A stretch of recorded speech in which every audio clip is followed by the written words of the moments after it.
Good evening, family. Good evening, family. Pag-aralan po natin Mateo 28 hanggang 34. Mga Gadarenong pinalaya sa pang-aalipin ng mga demonyo.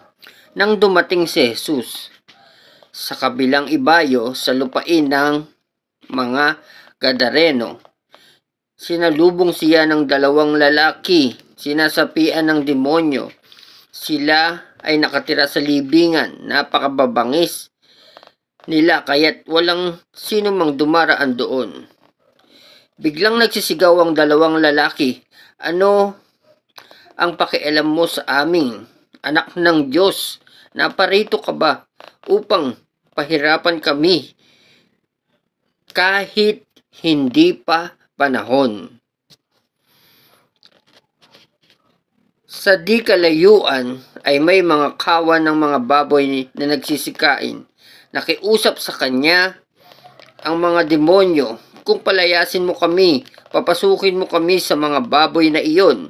Sinabi ni Jesus, "Sige, lumayas kayo." Lumabas nga sila sa dalawang lalaki at pumasok sa mga baboy.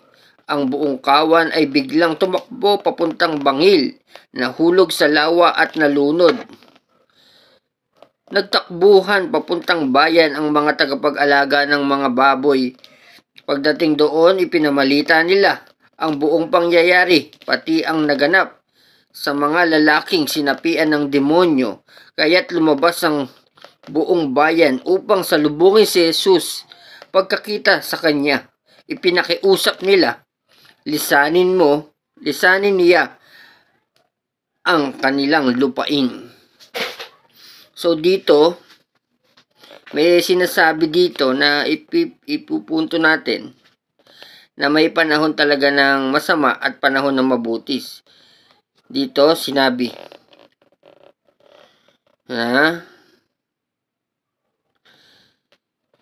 "Naparito ka ba upang pahirapan kami kahit hindi pa panahon?"